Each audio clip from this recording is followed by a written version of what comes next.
कहानी। एक कमरे के ससुराल में चार बहुओं का बंटवारा।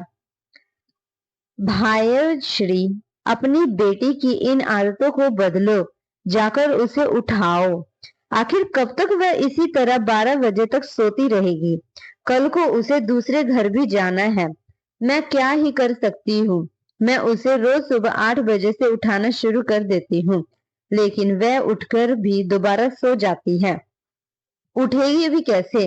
देर रात तक जाकर फोन चलाती रहती है। ऐसे में सुबह जल्दी उठना आसान होगा ही नहीं। जीविका के 12 बजे सोकर उठने वाले आदत से उसके घरवाले काफी परेशान थे। उसका रिश्ता लग चुका था और कुछ ही दिन बाद उसकी शादी थी। उसकी माँ उसे रोज सवेरे उठाने की बहुत कोशिश करती, लेकिन वह फिर भी नहीं उठती। इसी तरह आज भी जीविका लगभग 1 बजे के करीब सोकर उठी। Good morning mom dad. ये तो गुड मॉर्निंग लग रही है। दोपहर का 1 बजने वाला है। अरे, थोड़ी तो कोशिश कर जल्दी उठने की, वरना इस तरह तू सोते आगे बहुत दिक्कत बन जाएगी। डैड, मैं जल्दी उठकर आखिर करूंगी ही क्या? मुझे कोई काम थोड़ी ना है, और ना ही मैं पढ़ती हूँ, क्योंकि मेरी पूरी पढ़ाई हो चुकी है। दीदी, भले ही आप ना कॉलेज में है ना कोई काम है, लेकिन जल्दी उठना अच्छी आदत है। और 12 बजे तक सोता ही कौन है? तू चुप कर। मैं कोई नर्सरी में पढ़ने वाली बच्ची हूँ क्या, जो मुझे तुझसे यह सब ज्ञान लेने की जरूरत है? मान लिया कि तू नर्सरी में पढ़ने वाली बच्ची नहीं, लेकिन अब तू दूसरी घर की बहू बनने जा रही है। ऐसे में तुझे अपनी इस देर तक सोने की आदत को बदलना ही होगा। जीविका के माँ बाप उसे रोज उसी तरह समझाया करते, लेकिन जीविका का घर किसी बात का कोई असर नहीं पड़ता।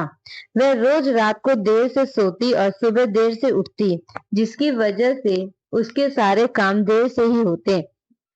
जीविका की शादी होने में बस 1 दिन बचा था, और अब उसको लेकर उसके परिवार की चिंता बहुत बढ़ चुकी थी। जीविका बेटा, उठ, आज तेरी शादी है। जीविका भाग्यश्री ने जीविका को जल्दी से उठाकर तैयार करवाया। जीविका पूरे समय नींद में झूम रही थी। जिस समय जीविका को दुल्हन बनाया जा रहा था, उस समय में भी वह सो रही थी, जिस पर उसको तैयार कर रही लड़कियां उसे पर हंस रही थी। वही उसकी बारात 11 बजे ही वहां पहुंच गई। हे भगवान, जीविका तो अभी तैयार भी नहीं हुई, और ये सुबह के 11 बजे ही बारात ले आए। क्या रात भरी तैयारी में ही लगे हुए थे क्या? शादी में आए सभी मेहमान इस बात से काफी हैरान थे, क्योंकि बारात इतनी दूर से इतनी जल्दी कैसे आ गई। बारातियों के काफी देर इंतजार करने के बाद आखिरकार जीविका मंडप में आकर बैठ गई, जिसकी वजह से उसके ससुराल वालों को थोड़ी नाराजगी महसूस हुई। विवाह संपन्न होकर जीविका ने अपने घर के से विदा ली, लेकिन वह सारे रास्ते गाड़ी में सोती ही हुई अपने ससुराल पहुंची। बहू, आज हमारे घर में तू दूसरी लक्ष्मी बनकर आई है। हम आशा करते हैं तेरे आने से घर में सब खुशल मंगल होगा। अब जल्दी से मंगल कलश को गिराकर अंदर आ जाओ। अंकिता ने जीविका का गृह प्रवेश किया, लेकिन उसे पता ही नहीं चला कि घूंघट में छिपी जीविका खड़ी खड़ी ही सो रही थी। अंकिता ने अब तक उसे क्या बोला उसे कुछ भी पता नहीं था। जीविका कलश गिराने के बजाय खुद ही आगे गिरने लगी, जिसे ससुराल में सभी लोग घबरा गए और उन्होंने जल्दी से जीविका को पकड़ा। बहू, तेरी तबीयत ठीक है ना? क्या तुझे चक्कर आ रहे हैं? मुझे नींद आ रही है। अरे, याद आया माँ, जीविका पूरे रास्ते सोती हुई घर आई। लगता है ये बहुत थक गई है। अच्छा अच्छा, मोना बेटा, जाओ अपनी भाभी को उसने कमरे दिखा लाओ। मोना जीविका को उसके कमरे में लेकर जाने लगी। चलते चलते ही जीविका नशेड़ियों की तरह झूम रही थी। जैसे ही जीविका को बेड दिखाई दिया, वह बिना देर किए उस पर चढ़ उल्टी ही लेट गई और सो गई। मोना को ये देखकर काफी हैरानी हुई, लेकिन उसने इस बात को ज्यादा गहराई से नहीं लिया। कुछ देर बाद रुपेश भी कमरे में आया। उसने भी जब जीविका को इस तरह सोते हुए देखा तो वह सभी काफी चौंक गए। अरे, ये तो बेड पर उल्टी ही सो गई। कपड़े भी नहीं बदले हुए और कंबल के ऊपर लेटकर सो रही है। इसको तो जरूरत से ज्यादा ही नींद आ रही है। भाई, रुबेश ने जीविका को ठीक से बेड पर लिटाया और उसको कंबल उड़ाया। कुछ देर बाद पूरा परिवार भी सो गया। रात के 3 बजे जब सभी बेखबर सो रहे थे, तब जीविका की भूख से आंख खुल गई। अरे नहीं, 3 बज रहे हैं। अरे, मेरे पेट में चूहे, बिल्ली, कुत्ते, भैंस, बकरी सब कूद रहे हैं, पर मुझे तो किचन का कुछ पता ही नहीं है। जीविका नहीं चाहती थी कि वह इस समय कुछ खाने कमरे से बाहर जाए, लेकिन उसका पेट कुछ और ही कह रहा था, जिसकी वजह से उसे जाना पड़ गया। जीविका ने बहुत धीरे से दरवाजा खोला और बंद किया और फिर मंदे कदमों से चलने लगी। यह किचन कहाँ पर होगी मम्मी? कितना अंधेरा हो रहा है। कहीं पीछे से मुझे किसी भूत ने। ओ गॉड, मैं क्या सोच रही हूँ। खुशकिस्मती से जीविका ने किचन ढूंढ लिया। उसके बाद उसने फ्रिज खोलकर कुछ खाने को ढूंढा।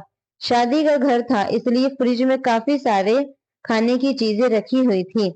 जीविका ने एक खीर का बाउल फ्रिज से निकाला और उसे लेकर वापस आने लगी, लेकिन अचानक ही उसका हाथ काउंटर पर रखे गिलास पर पड़ गई। गिलास नीचे गिरा और उसे तेज आवाज हुई, जिससे सभी की आंखें खुल गई। घर के सारे लाइटें जला दी गई और सभी अपने कमरों से बाहर निकल गए।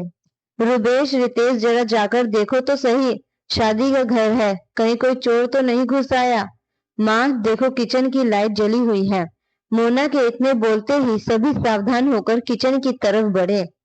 जब जीविका ने यह देखा तो कॉल जल्दी से काउंटर के पीछे छुप गई। कौन है? कौन है वहां? हमने पुलिस को बुला लिया। अब तुम बच नहीं सकते, इसलिए अब छुपने से कोई फायदा नहीं है। क्या? पुलिस को बुला लिया है? फिर तो मुझे भगवान भी नहीं बचा सकता। अब मैं क्या करूं? जब किचन से कोई नहीं निकल कर आया तो रुबेश और रितेश मंदे कदमों से आगे बढ़े। रुक जाइए रितेश जी, कहीं वहां कोई खतरा नहीं हो। बेटा, संभाल कर। रुबेश ने काउंटर से एक चाकू उठाया और जैसे उसने आगे बढ़कर देखा तो काउंटर के पीछे जीविका हाथों में खीर का बाउल लिए हुई ही बैठी थी। जी जीविका, तुम क्या कर रही हो यहाँ? क्या क्या कहा तूने? जीविका। सभी ने आगे जाकर जीविका को देखा तो उसके भी होश उड़ गए। बहू, तू रात के 3 बजे रसोई में खीर का बाउल लेकर क्यों बैठी है? मामा जी, मुझे भूख लगी थी। भूख तो लगी ही है ना, खाने के समय पर तू सो रही थी, लेकिन तू घर में किसी को भी उठा सकती थी। बहू, इस तरह तुझे अकेले आने की जरूरत नहीं थी। तूने हमें भी बहुत डरा दिया। एक तो नींद खराब कर दी, ऊपर से मेरी तो जान हलक में ही गई कि कहीं किसी चोर ने आकर मेरा कुछ चुरा न लिया हो। बहू, तू जीविका से इस तरह क्यों बोल रही है? वह अभी घर में नहीं है, हो गई उसे गलती, इसमें इतना कड़वा बोलने जैसा क्या है? अंकिता ने बात को संभालते हुए मामला शांत किया और कुछ देर बाद सभी वापस अपने कमरे में जाकर सो गए। लेकिन जीविका की आंखें में जरा भी नींद नहीं थी। उसे लगभग 2 घंटे बाद नींद आई। सुबह 6 बजे सभी ससुराल वाले उठकर फ्रेश हुए, लेकिन जब जीविका देखकर सो रही थी। माँ जी, लगता है नई दुल्हन अभी तक उठी नहीं है और हमें उठे हुए भी घंटा हो गया। क्या उसे अपनी पहली रसोई की रस्म नहीं करनी है? कोई बात नहीं बहू, मुझे पता है, तुझे पता ही है रात को क्या हुआ था। क्या पता इसी वजह से इसे नींद आई हो। उसे सोने देना। सभी ने नाश्ता कर लिया और जीविका अभी भी सो रही थी। इंतजार करते करते खाना तक बन गया, लेकिन जीविका अभी भी सो रही थी। अरे मोना, अपनी भाभी को देखकर तो आ, इतनी देर से गई है, उसे सोते हुए खाना तक बन चुका है। जाकर देख तो सही, जिंदा भी है या नहीं। माँ, आप भी कैसे बातें कर रही हो? मैं भी जाकर देखती हूँ, भाभी को जगा कर ले आती हूँ। यह कहकर मोना जीविका के कमरे में गई और वहां उसने देखा कि जीविका कंबल में लिपटी हुई जमीन पर पड़ी खराटे ले रही थी और सोती हुई। हे भगवान, ये तो बहुत बेखबर सो रही है। बेड पर से गिर के भी इन्हें पता नहीं चला। मोना ने जीविका को जगाया। काफी देर तक लगातार जगाने के बाद जीविका ने थोड़ी आंखें खोली। भाभी उठिए, क्या पूरा दिन सोती रहेंगी? नीचे सभी आपका इंतजार कर रहे हैं। मोना ने किसी तरह जीविका को उठाया और जीविका नींद में ही झूमती हुई नहा धोकर तैयार होकर नीचे आई। बहू, तू क्या पी कर सोई है? दोपहर के 1:30 बज रहा है। तेरी पहली रसोई की रस्म भी होने से रह गई। सबने तेरी वजह से अभी तक खाना भी नहीं खाया। चल अब जल्दी से खाना खा ले। सभी खाना खाने बैठ गई। वही जीविका खाने से ज्यादा नींद के झोंके खा रही थी। अब समझ आ रहा था कि मॉम मुझे जल्दी उठने के लिए क्यों कह रही थी। जीविका खाना खाते खाते ही सो गई और उसका मुंह सीधा उबले चावल की प्लेट पर लगा। जीविका के पूरे मुंह पर चावल चिपक गए और जब ससुराल वालों ने यह मंजर देखा तो हक्का बक्का रह गए। उन्हें समझ में नहीं आ रहा था कि वह हंसे या कुछ और कहे। बहू, मुझे लगता है कि तू अभी भी काफी नींद में है। सारे चावलों में मुंह दे मारा है। जा मुंह धोकर वापस सो जा। शायद तुझे शादी की कुछ ज्यादा ही थकान हो गई है। इस पर जीविका ने आप देखा ना था और सीधा अपने कमरे में जाकर दोबारा सो गई। माँ, ऐसी भी क्या थकान की नींद से आंखें ही ना खोली जाए। भाभी तो कुछ ज्यादा ही सो रही है। वह भाभी नहीं बल्कि कुंभकर्ण है, जिसे कोई नींद से नहीं जगा सकता। इसी तरह सबने जीविका के बिना ही खाना खाया और अपने कामों में लग गई।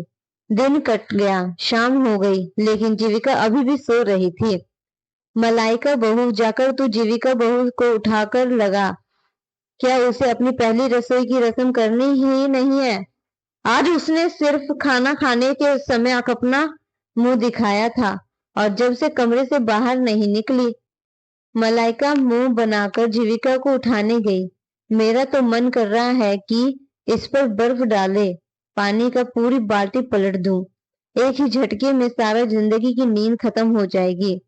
मलाइका ने जाकर जीविका को उठाया और उसे नीचे लेकर आई।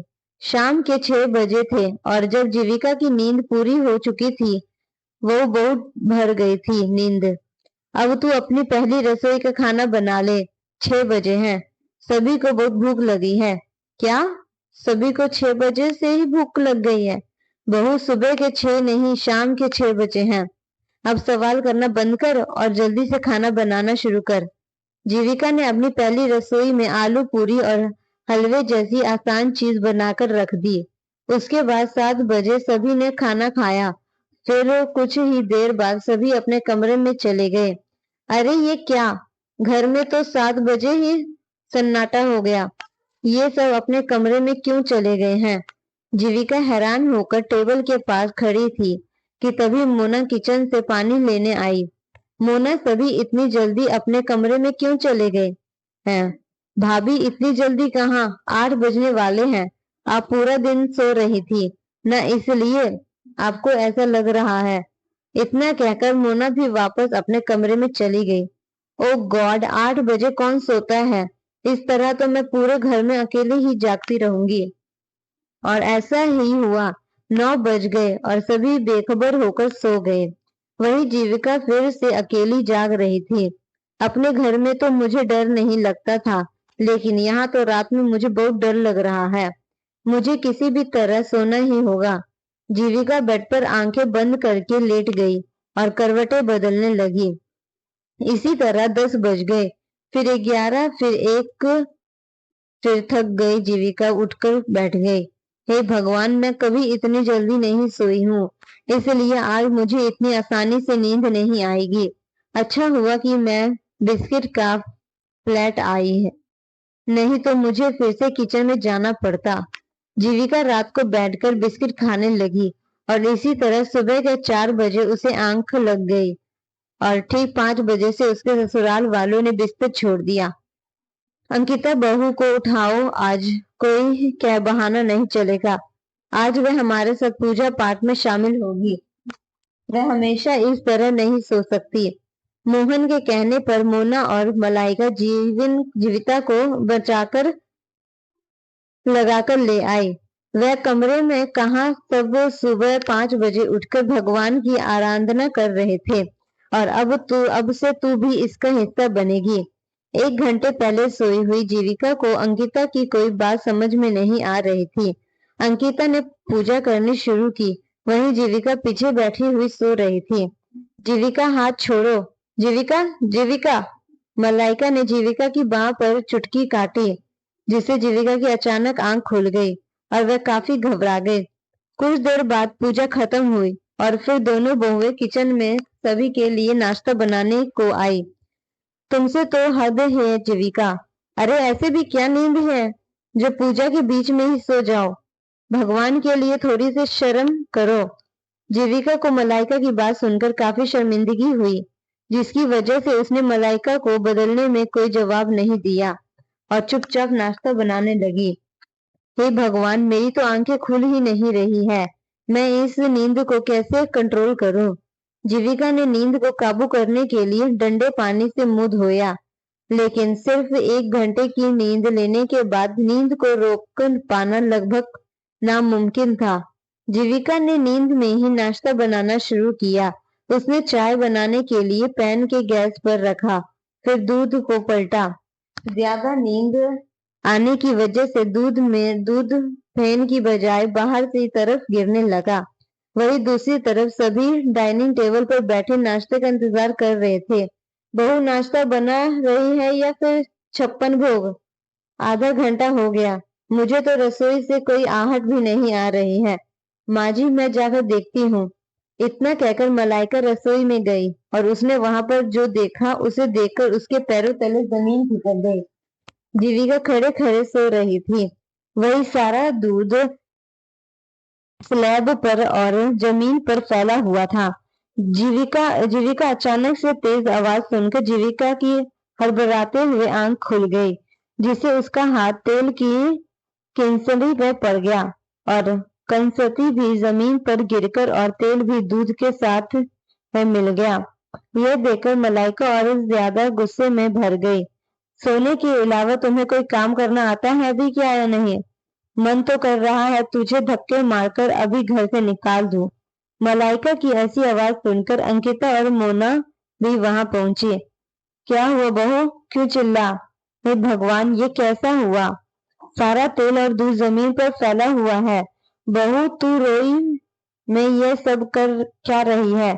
मुझे माफ कर दीजिए माँ जी, मैंने ये जानबूझकर नहीं किया, मुझे सिर्फ नींद आ गई थी। तो निकल अभी के अभी, रसोई से निकल। नींद आ गई थी? हाँ, तुझे नींद आती है कब नहीं? पूरा दिन पूरी रात सोती रहती है। पता नहीं क्यों मैं तुझे इस घर की बहू बना लाई। निकल यहाँ से, दोबारा रसोई में कदम मत रखना। जीविका मुंह लटकाकर वहां से चली गई। वही अंकिता मेड की किचन साफ कराई और फिर सबके लिए कमरे में बुलाया। क्या लगता है इसके दिन भर सोने की बजाय क्या कर सकती है? क्यों इसे नींद आने की बीमारी है? माँ, आकर कभी रात को मेरी आंखें खुलती है तो जीविका हमेशा जागी हुई फोन चला रही होती है। इतना कहते हैं सभी को बात समझ में आ गई कि जीविका की नींद का कारण क्या है। सभी को उस पर बहुत गुस्सा आ रहा था, इसलिए अब सब ने उसकी ये आदत खत्म करने के लिए एक प्लान बनाया। वही जीविका अपने कमरे में बैठी हुई रो रही थी। मॉम ठीक कहती थी, मुझे अपनी इस बुरी आदतों को बदलना चाहिए। आज इसकी वजह से मुझे कितना कुछ सुनना पड़ा। चाहे जो भी हो, आज मैं पूरा दिन नहीं सोऊंगी। आज मैं पूरा दिन घर के काम करूंगी, जिससे मुझे नींद बिल्कुल नहीं आएगी। यह सोचकर जीविका ने पूरे घर की सफाई करनी शुरू कर दी, लेकिन थोड़ी देर में उसे फिर से वैसे ही नींद के झोंके आने लगे। सफाई करते हुए कई बार झाड़ू उसके हाथ से छूटी, जिसकी तेज आवाज से वह बार बार जागने लगी। झाड़ू लगा रही थी या फिर पलट रही हो, अभी तुम्हारे हाथ से दसों दफा झाड़ू गिर चुकी है। ठीक से सफाई करो। लेकिन जीविका बिना जवाब दिए झाड़ू लगाती रही। इसके बाद वह रसोई में बर्तन धोने के लिए गई और बर्तन धोते धोते ही सो गई। तभी प्लान के अनुसार टंकी से पानी जीविका के मुंह पर मारा, जिसे जीविका उछल कर उठी। अरे अरे, तुम तो डर गई। मैं तो बस तुम्हें याद दिला रही थी कि तुम्हें सोना नहीं है। इसी तरह जीविका बाथरूम में कपड़े धोती धोती सो रही थी। इस पर मोना ने उसे मैला कपड़ा घुसाया और इससे घबराकर उसकी आंखें खुल गई। भाभी, सोना नहीं है, ध्यान है ना? आप कपड़े धो रही हैं। जीविका भी यही चाहती थी कि इसके लिए इसी किसी से कुछ भी नहीं कहा। वह खाना बनाते हुए सोई तो मलाइका ने उसके कानों पर बर्तन बजा दिए। वही जब वह खाना खाते खाते सो तो सभी ने टेबल बजा डाला। इसी तरह वह सब जीविका को 1 मिनट के लिए भी सोने नहीं दे रहे थे। आखिरकार शाम हो गई और खाना खाकर सभी अपने कमरे में चले गए। वही जीविका नींद में धूप होकर अपने कमरे में जा रही थी। तभी अचानक वो दीवार से टकरा गए। बेवकूफ, दीवार फिर रास्ते में क्यों आ रही है? जीविका इस तरह नींद में सभी चीजों से अटकटकती ठकठकाती हुई चल रही थी कि और आखिरकार वह अपने कमरे में पहुंच गई। जीविका पहले की तरह ही बेड पर हाथ तो फैलाकर गिर पड़ी और 2 मिनट में ही सो गई। अगली सुबह पूरी नींद लेकर उसकी आंखें खुली और उसने देखा कि घड़ी में 5 बजे थे। अरे, आज तो मैं कुछ ज्यादा ही जल्दी उठ गई। जीविका फिर से सोने वाली थी, लेकिन अब घर में सभी उठ चुके थे, इसलिए उसे भी उठना पड़ा। उसने सभी के लिए नाश्ता बनाया और बाकी सारे काम भी किए, जिससे अंकिता भी काफी खुश हुई और अब जीविका इसी तरह जल्दी सोने और उठने लगी थी। बहू, तू अब जल्दी उठ रही है, इससे तूने मेरा दिल खुश कर दिया। अब इसी तरह रात को 8 बजे सोना और सुबह 5 बजे उठना, ठीक है? माँ जी, 8 बजे सोना और 5 बजे उठाना दोनों ही बहुत जल्दी है। शहर के लोग इस तरह नहीं करते। तू मुझे मत से समझा। तू तो उल्लू है जो दिन भर सोता है और रात भर जागता है। तुझे इन सब बातों की क्या तमीज? इस पर जीविका ने जवाब नहीं दिया। शाम को पूरे परिवार को बुआ, सास, यशोदा ने कहा डिनर पार्टी में जाना था। सभी तैयार होकर 5 बजे ही पार्टी में पहुंच गए, जिस पर उनके रिश्तेदार काफी हैरान हुए, लेकिन उन्होंने फिर भी उनका स्वागत किया। मेरी ननंद ने हमें शाम को खाने पर बुलाया है। 7 बजे हो चुके हैं और अभी तक खाना नहीं बनाया। आखिर ये लोग कब खाना खाएंगे? मुझे तो बहुत जोरों की नींद आ रही है। इंतजार करते करते पूरा परिवार सोफा पर बैठा हुआ ही सो गया, सिवाय जीविका के, क्योंकि वह रात को 8 बजे नहीं सोई थी। अरे, ये सभी तो सो गए हैं और वह भी इतनी जल्दी? बुआ, हमारे घर सभी 8 बजे ही सो जाते हैं, इसलिए इनसे नींद पर काबू नहीं किया गया। इस पर वहां आए बाकी मेहमान हंसने लगे और उनका मजाक बनाने लगे। यह देखकर बुआ सास ने उन्हें उठाया और कहा, ये कैसी आदत डाल रखी है तुमने? हाँ, मेहमानों के सामने मेरी बेइज्जती करा रहे हो। सब तुम पर हंस रहे हैं। भला 8 बजे कौन सोता है? तुम गांव वाले हो क्या? यशोदा ने पूरे परिवार को खूब सुनाई। वही मेहमान अभी भी उन पर हंस रहे थे। पूरे परिवार को सबके सामने बहुत ज्यादा शर्मिंदगी महसूस हो रही थी। रात को सभी थके हारे नींद में पार्टी से घर वापस लौटे। देखा माँ जी, जैसे देर से सोने की आदत अच्छी नहीं है, वैसे जल्दी सोने से भी कोई फायदा नहीं है। अगर आप में यह आदत ना होती तो आज आप सबकी इस तरह से बेइज्जती ना होती। जीविका की बात सुन सभी को समझ में आ गई थी। इसके धीरे धीरे उन्होंने भी अपने सोने का रूटीन बना लिया, क्योंकि अब तुम्हें अपनी दोबारा बेइज्जती नहीं करानी थी। और अब वह भी रात को 11-10 बजे तक सोते और सुबह 7 बजे 8 बजे तक उठ जाते।